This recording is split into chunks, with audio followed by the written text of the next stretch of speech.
요한일서 5장 16절, 17절 두 절 같이 읽겠습니다. 누구든지 형제가 사망에 이르지 아니한 죄에 범하는 것을 보거든 구하라. 그러면 사망에 이르지 아니하는 범죄자들을 위하여 저에게 생명을 주시리라. 사망에 이르는 죄가 있으니 이에 대하여 나는 구하라 하지 않노라. 모든 불의가 죄로 돼 사망에 이르지 아니하는 죄도 있도다. 아멘. 기도하겠습니다. 주님, 주의 은혜에 붙들려 오늘도 믿음의 신앙의 좁은 길을 걸어가게 하시는 것을 감사드립니다. 우리가 믿음이 있다고 하나 절대로 안주해서는 안 되고, 사도 바울의 말씀처럼 우리 자신이 정말 믿음이 있는 자인가 우리 자신을 시험해보고 확증하라고 말씀하심처럼 날마다 우리는 지금의 우리의 이 모습에 안주할 것이 아니라 계속해서 하나님의 말씀으로 우리 자신을 도전하고 우리가 바른 진리와 믿음을 쫓아가고 있는 참된 신자인 것을 거듭 진리의 거울을 통해 확인하는 이런 신앙의 진지함이 반드시 우리에게 필요하다는 사실을 깨닫습니다. 많은 사람들이 믿음의 길을 걸어가고 있었으나 사단의 미혹과 유혹 앞에 대마처럼 결국은 복음을 떠나 세상으로 나아가는 이런 모습들을 하나님 우리가 보고 있는 이 마지막 때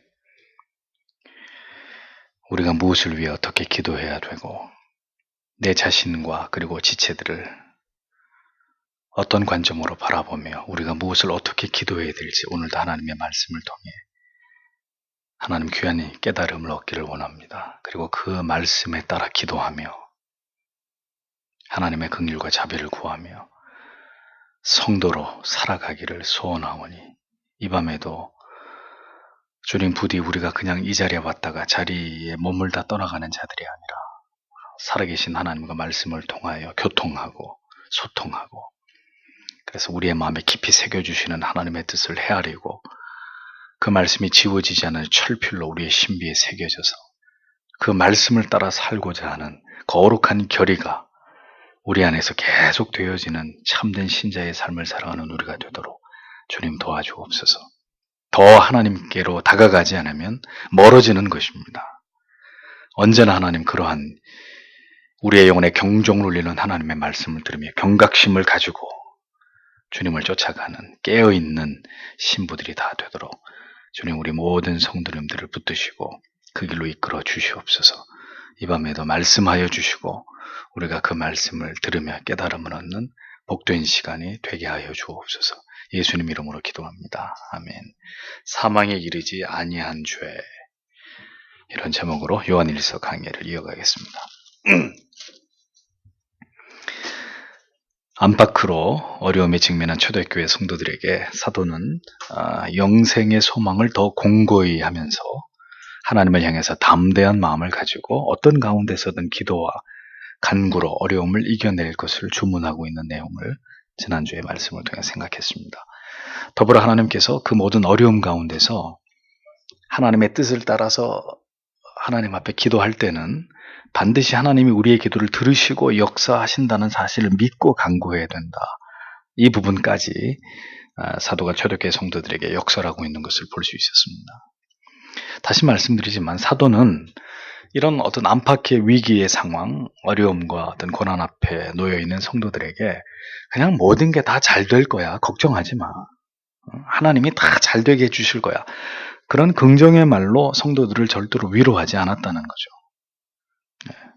그럼 어떻게 했습니까? 언제나 신앙이 우리에게 주는 궁극의 위로, 하나님의 약속, 이것을 상기시키면서 내세의 소망과 그리고 하나님께 기도할 수 있는 특권, 하나님의 뜻대로 구할 때 반드시 그 이미 기도가 시작될 때 하나님이 들으시고 일하신다, 역사하신다는 그 믿음 가지고 그것을 가지고 모든 어려움들을 극복해 나가야 된다는 이 해법을 성경은 우리에게 보여주고 있는 것입니다. 그러니까 이게 복음적인 신자의 삶이고 어려움을 극복해 나가는 신앙의 자세인 거지 뭐가 복음이냐는 거예요.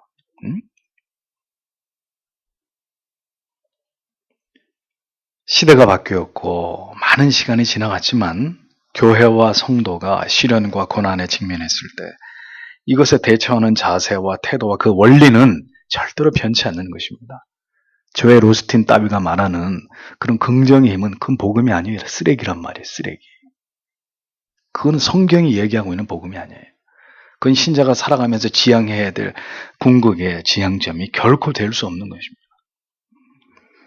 오늘 본문에서는 그렇게 기도로 어려움을 이겨나아감에 있어서 하나님이 어떤 기도를 들으시고 역사하시는지에 관해서 한 가지 중요한 예를 사도가 들고 있습니다. 그것이 뭡니까? 바로 형제를 위한 도구입니다. 도구. 사도가 줄곧 강조해온 바 형제 사랑과 관련해서 어떻게 기도하는 것이 하나님의 뜻대로 하는 기도이냐, 이것을 간략하게 설명하고 있는 것을 볼 수 있습니다. 그래서 16절 말씀을 다시 정확하게 번역을 하면, 누구든지 자기의 형제가 죄 짓는 것을 볼 때 그것이 죽어야 할 정도의 죄가 아니라면 하나님께 요청하십시오. 그러면 하나님께서 그를 살려주실 것입니다. 죽어야 할 정도의 죄를 짓지 않은 자들에게도 그렇게 하실 것입니다. 죽어야 할 정도의 죄가 있습니다. 나는 그런 죄에 대해서는 구하라고 하지 않습니다. 이렇게 번역이 됩니다. 그러니까 우리가 올바로 이해해야 될 것은, 우리가 짓는 죄 중에는 죽음에 이르게 되는, 하나님과 완전한 영적 단절, 어떤 소망도 없는 그런 죽음에 이르게 되는 정도의 죄가 있고, 죽음에 이르는 정도의 죄가 아닌 죄가 있다라는 거죠. 성경은 이 두 가지의 종류의 죄를 얘기합니다. 그렇다면 어떤 죄가 죽음에 이르는 죄이고 어떤 죄가 죽음에 이르는 죄가 아니냐, 이걸 올바르게 이해할 필요가 있는 거죠. 이것과 관련해서 여러 가지 주장들이 있으나 지금까지 사도가 언급해온 바에 의해서 추론을 하면, 죽어야 할 정도가 아닌 죄는 바로 거듭난 신자가, 거듭난 하나님의 자녀가 된 사람이 그 죽어지지 않은 죄성과 어떤 연약함 속에서 범하게 되는 그 죄들을 의미하는 것이고, 죽음에 이르게 되는 죄란 한때는 성도인 것처럼 보였고 지체인 것처럼 여겨졌지만 지금은 진리에서 떠나서 배도하고 나아가서 예수 그리스도를 대적하고 있는 자들, 그들이 범하는, 하나님을 부인하는 극악한 죄를 의미하는 것이다. 이렇게 이 두 가지의 죄를 이해하는 것이 가장 올바른 해석이죠. 그래서 사도는 형제로서 사망에 이르지 않는 죄를 범하는 자를 볼 때는 어떻게, 그를 위해서 하나님께 간구해라, 이렇게 얘기합니다. 하나님께 뭘 구하라는 것입니까? 하나님, 아무개 지체가, 아무개 성도가, 아무개 하나님의 아들이, 아무개 하나님의 딸이 그 죄와 연약으로부터 속히 벗어나기를 원합니다. 그가 회개하기를 원합니다. 그가 자신의 죄를 깨닫고 하나님께로 돌아오기를 원합니다. 다시 신자로 우리와 함께 하나님을 영화롭게 하는 이 삶을 살아가기를 원합니다. 하나님, 그를 그렇게 회개해서 돌이키도록 도와주십시오. 하나님께 요청하라는 거예요. 지체들 가운데 믿음의 형제와 자매된 자들 가운데, 그러나 믿음이 연약하고 무지몽매해서 연약해서 죄를 범하고 있는 것을 볼 때 성도는 절대로 좌시해서는 안 되고 말씀으로 권고하고 권면해야 되겠지만, 무엇보다도 그가 죄로부터 돌이킬 것을 우리가 그를 대신해서 하나님께 간구해야 된다라고 가르치고 있습니다. 그러니까 이런 죄는 배도나 배교 같은 여기에 해당되는 죄가 아니에요. 하나님의 자녀이지만 믿음이 연약하고 이게 죄인지 아닌지 잘 모르고 무지해서, 또 인간 안에 잔존하는 죄성으로 인해서 하나님 앞에 또 엎어지고 넘어지고 죄를 저지르게 되는 이런 경우를 얘기하는 것으로, 형제나 자매에게서 이런 죄를 보게 될 때 하나님, 그가 깨닫고 돌이키게 해달라고, 빨리 신앙을 회복하고 원래의 자리로 돌아오게 해달라고, 그렇게 기도해야 될 의무가 우리에게 있다는 겁니다. 나만 잘 믿으면 되는 게 아니라 이렇게 형제와 자매들을 돌아보아서 죽음에 이르는 죄가 아닌 죄를 범하는 자들은 그렇게 우리가 기도하면서 빨리빨리 세우라는 거예요. 하나님 앞에. 그걸 하나님 앞에 요청하라는 거예요. 그러면 하나님이 그 기도를 들으시고 의인의 간구는 어떻게 해요? 역사하는 힘이 많으니라. 그 한 지체를 향한 여러 성도의 기도를 하나님이 들으시고 그를 빨리빨리 하나님께로 돌아오도록 생명으로 다시 이끄시는 이런 일들을 하신다라는 거죠. 성도의 기도를 통해서. 죽음에 이르지 아니한 자들의 죄를 하나님이 그것으로부터 돌이키게 하시는 일들을 하신다라는 겁니다. 그러니까 분명한 사실은 이것이 바로 형제 사랑에 대한 또 다른 뭐라는 거예요? 실천이라는 거예요. 즉 신자는 자기만을 위해서 기도하는 사람이 아니라 모든 믿음의 지체들을 위해서 기도하되 특별히 그들이 범하는 죄의 문제를 위해서, 그들이 죄에 넘어지고 있는 문제를 위해서도 우리는 기도해야 될 책임과 의무가 있다는 겁니다. 그래서 생각해 보세요. 여러분들이 매일매일 기도하시고 교회 오셔서도 기도하지만 나를 위한 기도가 뭐가 매일같이 그렇게 수십 가지가 되겠어요. 저를 위해, 내 자신을 위한 기도가. 그러면 나머지 기도는 뭐예요? 기도의 시간이 길다는 건 뭘 의미할까요? 내가 기도로 책임져 줘야 될 영혼들, 기도의 제목들이 많다는 걸 의미하는 거죠. 그래서 목사를 비롯해서 교회의 이제 직분자들, 점점 여러분들이 중직을 갖게 되시면 어떻게 돼야 돼요? 하나님 앞에 엎드릴 때마다 기도로 한 바퀴를 돌아야 돼요. 어디를 한 바퀴를 돌아야 돼요? 모든 성도님들의 가정을 한 바퀴 도는 거예요. 그 중에 특별히 더 우리의 기도가 필요한, 흔들리고 있고 무너지고 있고 연약한 그런 지체들에 대해서 우리가 늘 기도의 짐을 대신 져야 되는 거죠. 그게 형제 사랑이라는 겁니다. 겉없는 자라 할지라도 이 모양 저 모양으로 죄를 범하고 또 그런 죄가 드러나기도 하죠. 그럴 때 공동체는 그가 돌이켜서 그 죄에서 벗어나고 회개함으로 신속히 신앙을 회복하도록 도와야 된다. 사도가 분명히 그 얘기를 합니다. 하나님은 그 성도들의 기도를 통해서 그를 살리신다. 그를 회복시키신다라는 겁니다. 성도의 기도가 그를 바로 세우고 회개케 해서 다시 신실한 믿음을 추구하는 마음을 갖도록 돕는 역할을 한다라는 것을 분명히 얘기합니다. 그래서 이것이 지체들의 죄와 연약과 허물을 볼 때 우리가 취해야 될 태도이고 자세다라는 사실을 사도 요한이 먼저 이렇게 이야기를 하고 있습니다. 그래서 믿음의 지체의 죄와 연약을 위해서 기도할 때 그가 죄인지 알면서도 고질적으로 계속해서 아주 고의적으로 죄를 범하고 심지어 배되게까지 나가는 그런 죄를 범하는 사람이 아니라면 결국은 그 사람은 돌아오게 되어 있고 다시 하나님의 은총 속에서 신앙을 이어가면서 회복의 은혜를 힘있게 되는 것이다. 성경이 그 원리를 이야기하는 것입니다. 그렇게 깨닫고 돌이켜 돌아옴으로 인해서 그가 하나님께서 붙들고 계시는 택자라는 사실이 증명이 되는 것이고, 그러나 만약에 그가 그 죄에서 돌이키지 못하고 다시 신앙을 회복하지 못하고 하나님과 더 멀어지고 교회와 지체들과 더 멀어지고 급기야 단절돼 버린다면 그는 이제 돌이킬 수 없는, 즉 죽음에 이르는 죄를 범하는 자로, 즉 불택자로 간주되는 것이라는 겁니다. 죽음에 이르는 죄를 범하고 있는 자, 다시 돌아오지 못하는 강을 건너고 있는 자들, 분명히 한때는 성도였고 한때는 우리의 지체였는데 점점 그의 행보가 이 은혜로부터 진리로부터 멀어지고 십자가의 도를 배반하는 쪽으로 점점 더 흘러갈 때는 그를 위해서 기도하는 것조차도 사도는 허락하지 않아. 나는 구하라 하지 않노라. 기도하지 말라는 얘기예요. 기도할 필요 없다는 얘기예요. 그렇게 배도를 하고 하나님을 떠나고 교회를 떠나게 된 자들을 위해서는 사도는 엄중한 말로 그들을 위해서 기도할 어떤 필요도 느끼지 못한다고 얘기하는 것입니다. 그런 자들을 위해 하나님 앞에 간구할 필요가 없다고까지 단호하게 성경은 이야기합니다. 배도자를 위해서, 이단에 빠진 자를 위해서는 뭐도 하지 말라, 기도도 하지 말라. 무서운 말씀이죠. 그는 이제 더 이상 하나님의 자녀가 아니라는 것입니다. 수많은 하나님의 말씀이 그가 그렇게 배도하기 전에 떨어졌어요. 하나님의 말씀이 그 영혼을 겨냥해서 안 됩니다. 돌아오세요. 그 길이 아닙니다. 하나님의 말씀이 수도 없이 그를 가로막고 그 길로 가서는 안 된다고 경고했습니다. 어떻게 했어요? 다 거절했어요. 그 하나님의 뜻과 깨달음을, 그 비수같이 찔리는 하나님의 말씀을 다 무시해버리고 그리고 끝끝내 배도의 길로, 하나님의 뜻이 아닌 길로 가게 될 경우에 그를 위해서 더 이상의 간구나 어떤 노력도 할 필요가 없다고 성경은 선언합니다. 왜요? 왜 그렇게까지 얘기할까요? 하나님의 말씀을 무시한 자라 이거죠. 응? 그렇게 하나님이 하나님의 뜻이 뭔지를 보여줬어도 비웃으면서, 그 하나님의 말씀을 비웃으면서 자기가 가고 싶은 길로 갔기 때문에 그 결과는 그를 위해서 더 이상 기도하지 말아라. 하나님을 배반한 자고 하나님을 비우는 자고 하나님의 말씀을 멸시하는 자이니까 불신자처럼 여기라 이겁니다. 그게 성경의 가르침입니다.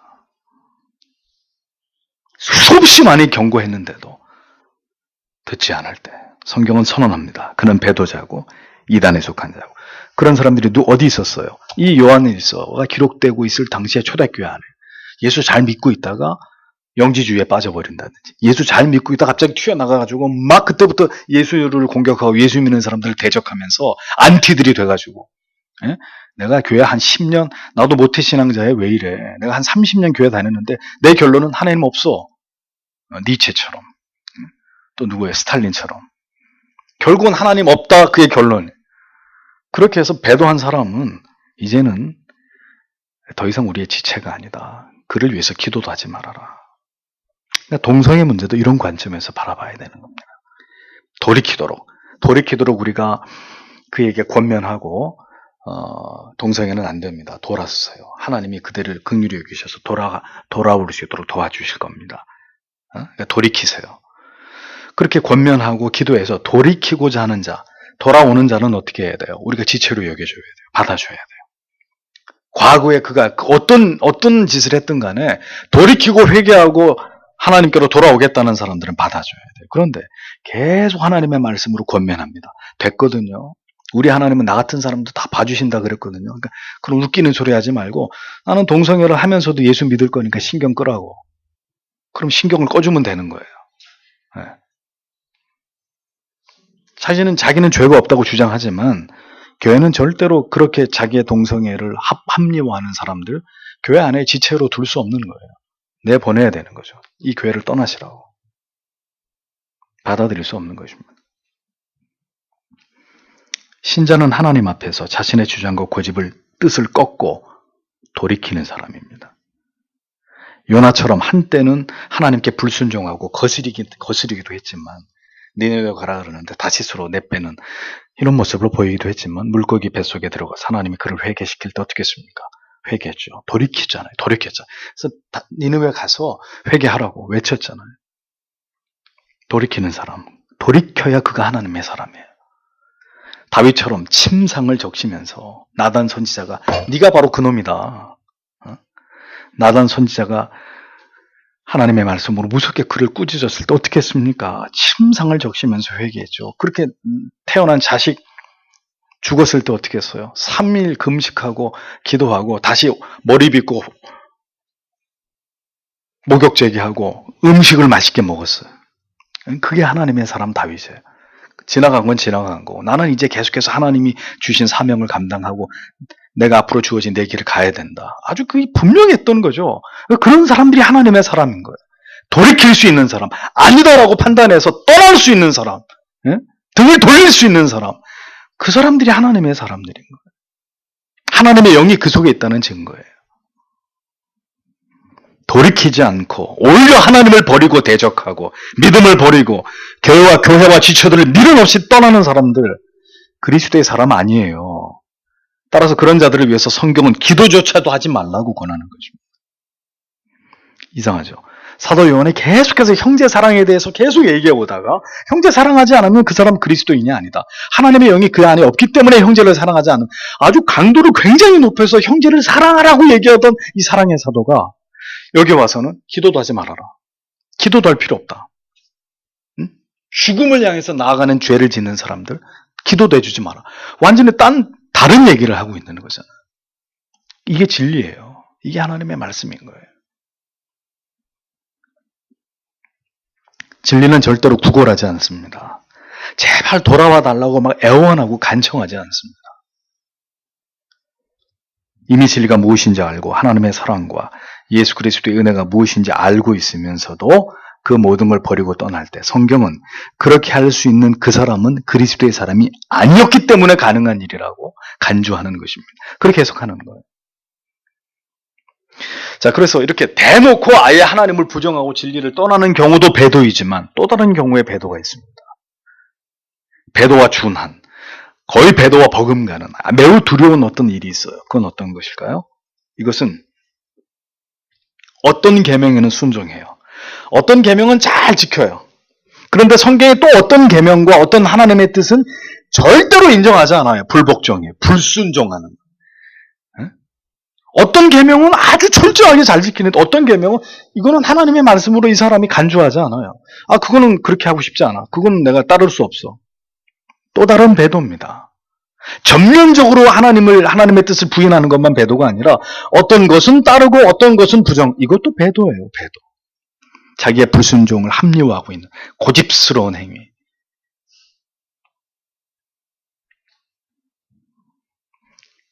진리를 하나님의 말씀을 취사 선택해서 수용할 것은 수용하고 지킬 건 지키고 수용하지 않을 것은 지키고 싶지 않은 것은 완고하게 거부하고 부정해버리는 이건 역시 배도가 아닐 수 없는 거죠. 진리에 대한 총체적인 거부만이 배도가 아닙니다. 진리에 대해서 부분적으로 거부하고 배척하고 순종하지 않는 것도 역시 마찬가지예요. 배도예요. 하나님을 신앙하되 자기의 방식으로 자기 본의로 신앙생활하는 것. 존 버년의 철로 역정에 의하면 조나단 에드워즈의 신앙감정론이나 매튜 미드의 유서 그리스도인 보세요. 다 배도에 해당되는 거예요. 배도. 그렇게 자기 주장으로 특정한 계명과 진리를 거부하고 수용하지 않는 것 또한 배도에 준한 죄가 되는 것이고 역시 그런 사람을 위해서도 기도할 이유가 없는 그것은 심각한 수위에 해당되는 죄악이다라는 것을 기억해야 되는 것입니다. 꾸준히 권면해야 되겠죠. 안 됩니다. 돌이키세요. 그 하나님 앞에 불순종하는 겁니다. 끊임없이 우리가 할 수 있는 한 최대한 얘기해야 되겠죠. 근데 그때마다 거부해요. 거부하고 거절하고 멸시하고 비웃고 보란듯이 하지 말라는 그것을 하려고 하면 더 이상 왈가왈부할 필요가 없는 거예요. 그래서 참 이 성경이 이렇게 두 가지를 다 얘기하고 있는 거예요. 한 책 안에서. 요한서신서 전편에서는 지체들을 위한 형제 사랑을 위한 중요성을 막 구구절절히 강조하고 외쳐왔는데 딱 이 시점에 와서는 사망에 이르는 죄를 범하는 자들을 위해서는 하나님께 기도도 하지 말아라. 정확하게 칼을 가지고 딱 쪼개는 거예요. 선을 쫙 그어버리는 거죠. 사랑의 대상은 그가 우리와 함께 예수 그리스도 안에서 분명한 신앙을 고백하고 그리고 함께 공도를 따라서 하나님이 정하신 진리를 함께 지켜서 순종하면서 살아가는 자에게만 해당되는 것입니다. 진리를 버린 자, 진리를 대적하는 자, 진리에 불순종하는 자, 배도하는 자리로 내려가는 자, 하나님과 교회와 성도와 단절되고 세상으로 내려가는 자, 세상을 더 사랑하는 자, 세상 사람들을 더 사랑하는 사람들, 형제 사랑의 대상이 될 수 없다고 성경은 단호하게 밝힘으로써 정확하게 선을 긋고 있는 것을 보여줍니다. 신앙이 뭡니까? 신앙은 성경에 가라고 하는 데까지 가고 서라고 하는 데 서는 것입니다.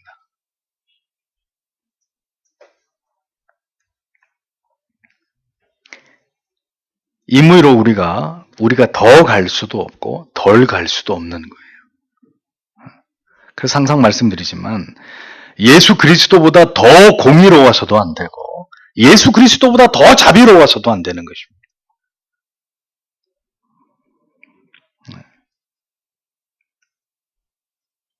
언제나 성경이 우리의 기준이 되어야 되는 거죠. 인지상정, 정의에 이끌려 성경은 그런 가치들을 다 무시하고 배격하는 것입니다. 그러니까 하나님의 법이라는 거죠. 하나님의 법. 그것이 하나님의 뜻을 세우는 것이고 그의 나라와 그의 의를 드러내는 길이라는 겁니다. 그래서 제가 자주 말씀드리잖아요. 하나님보다 더 율법적인 것도 문제지만 어설픈 박애주의도 문제다.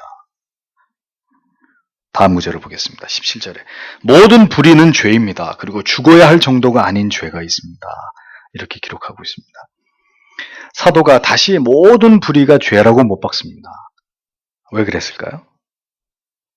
앞에서 설명한 내용 가운데 죽음에 이를 정도가 아닌 죄에 대해서는 하나님께 간구하면 하나님이 그를 건져내시고 다시 생명에 이르게 할 수 있다. 이렇게 말하는 것으로 인해서 혹여라도 믿음의 뿌리가 깊지 않은 초대교회 성도들이 죄를 가볍게 생각하거나 죄책을 축소 해석하는 그런 일이 있지 않을까 하는 염려 때문에 즉시 어떤 경우에도 불의를 행하는 것은 다 죄다.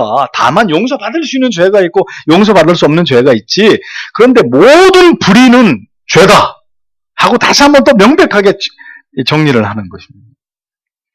그러니까 이런 모습을 통해서 성도가 죄에 대해서 가져야 될 경각심이 얼마나 중요한지를 알 수 있는 거예요. 어떤 경우에도. 그러니까 죄는 어떤 경우에도 신자에게 절대로 가볍게 여겨질 대상이 아니라는 거예요. 죄가 죽음에 이르는 심각한 배도에 준한 죄가 아니라고 해서 그럼 죄가 아니냐? 아니라는 거죠. 그것도 죄라는 거예요. 그러니까 어떤 경우도 쉽게 생각할 수 있는 죄는 없다는 거예요. 용서받으면 되지. 회개하면 되는 거 아니야. 이렇게 생각할 죄는 없다는 거예요. 만약에 그런 생각으로 그 사람이 죄를 저지르고 있다면 그것만으로도 그 사람은 하나님의 사람이 아닌 거라는 거죠.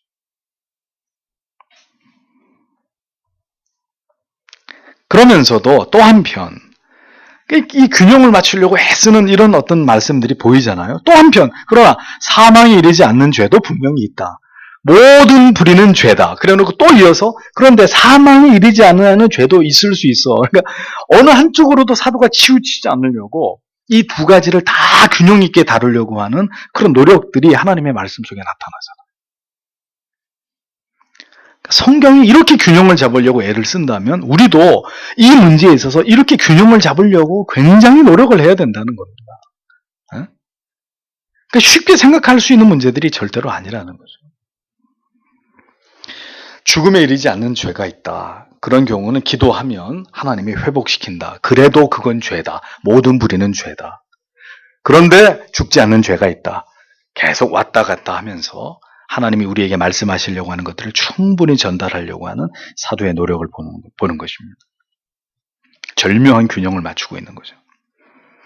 죄의 엄중함, 용서받을 수 없는 죄에 대한 경종만을 울리게 되면 상대적으로 예수 그리스도를 통한 완전한 속죄와 그로 인해서 우리가 받은 칭의와 자유함이 의심되거나 무너질 수 있겠죠.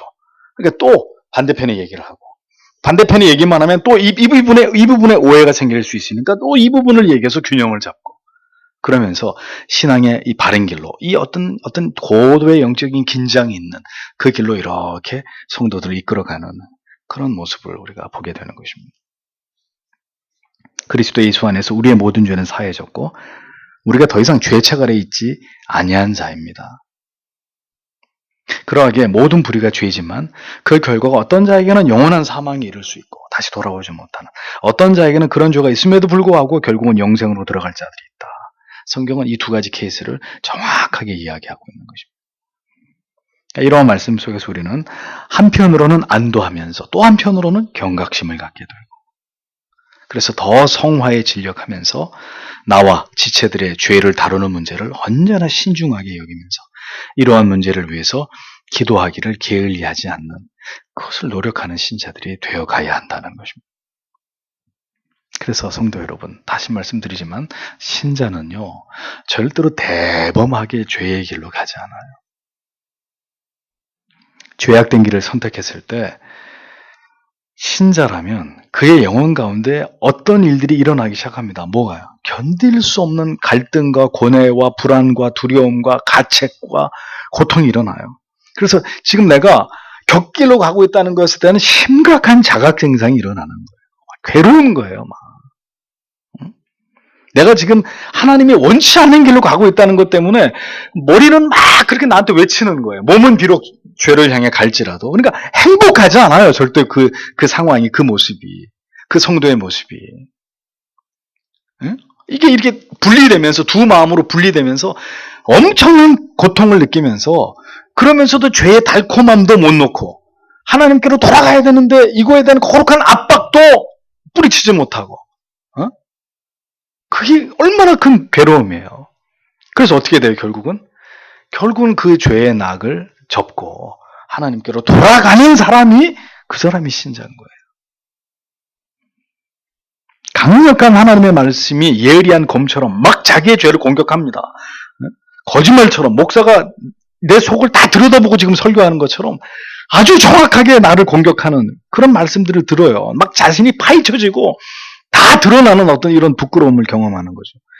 그렇게 될 때 결국은 이제 지체들의 기도와 사랑의 권면을 받아들여서 뜻을 돌이켜서 하나님께로 돌아옵니다. 그 사람이 하나님의 사람인 거예요. 근데 신자가 아닌 사람, 그런데 신자인 것처럼 살아왔던 사람, 교회 안에 그렇게 머물러 왔던 사람, 어떻게 반응하겠어요? 어느 한순간 딱 마음을 먹고 불순종의 길로 이제 목사를 대적하고 교회를 대적하는 그런 길로 성큼성큼 가버리는 거예요. 전혀 딴 사람이 돼버리는 거죠. 어느 한 시점에서 이 사람이 저 사람이 예전에 우리가 알던 그렇게 믿음이 좋고 신실했던 사람이 맞나 할 정도로 완전히 그 어떤 그 죄의 본색이 드러나면서 180도 딴 사람이 돼가지고 점점 더 진리로부터 교회로부터 지체들로부터 멀어지는 길로 성큼성큼 가버리는 황당한 일이 일어나는 거죠. 누가 말려도 소용없고 그에게 쏟아지는 모든 죄책에 대해서도 끄떡도 하지 않고 아랑곳하지 않고 오히려 귀를 틀어막고 마음을 더 강팍하게 하면서 진리로부터 벗어나고 이탈하기 시작하는 것입니다. 결국은 그가 누구인지가 드러나는 거예요. 결국은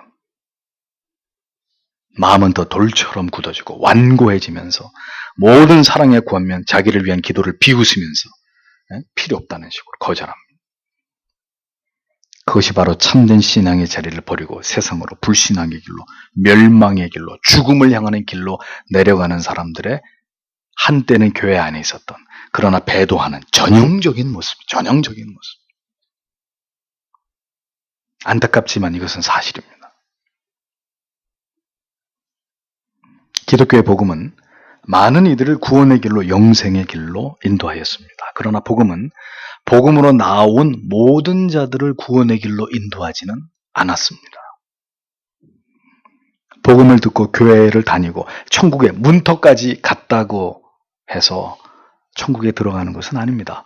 왜? 천국 문 바로 옆에 지옥으로 직행하는 통로가 있어가지고 천국 문 앞에까지 왔는데도 문이 안 열리면 그 지옥에 떨어지는 지옥으로 직행하는 그 통로에 빠져가지고 순식간에 지옥의 불못으로 굴러떨어져 버리는, 한때는 열렬히 교회를 다녔으나 결국은 천국 문 앞에서 지옥을 향해 직행해버리는 이런 사람들이 있다고 존 버네는 얘기하잖아요. 함께 예배를 드렸었고 함께 열렬히 찬송을 불렀었고 함께 기도도 했었고 눈물을 흘리면서 한때 열심히 교회를 위해서 봉사도 했었습니다. 그런데 결국은 배도해버리는, 결정적인 순간에 돌이킬 수 없는 불순종을 저지르고 하나님께로부터 영영이 돌아서 버리는 사람들.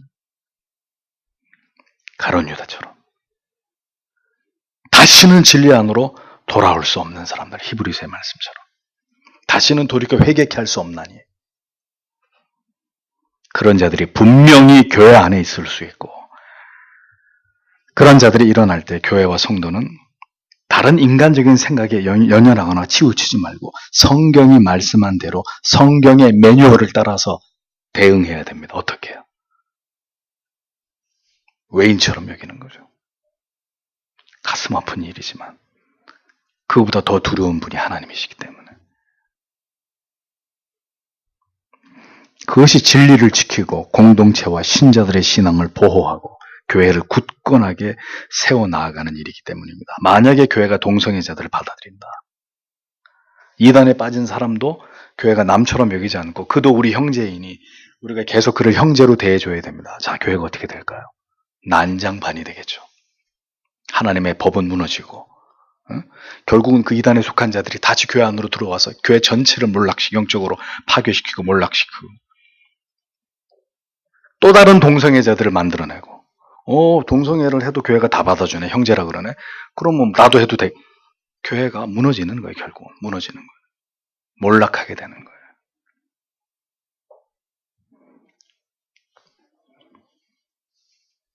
진리를 지키고 공동체와 신자들의 신앙을 보호하고 교회를 굳건하게 세워가는 길이 이 방법이기 때문에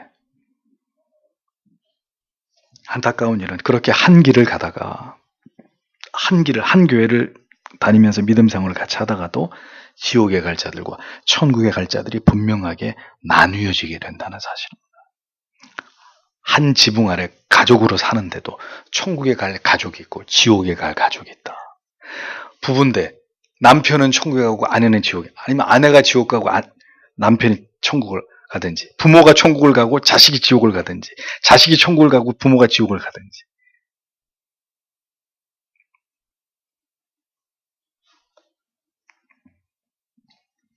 그래서 주께서는 우리에게 뭐라고 하셨습니까? 청함을 받은 자는 많으나 택함을 받은 자는 적다고 말씀하신 겁니다.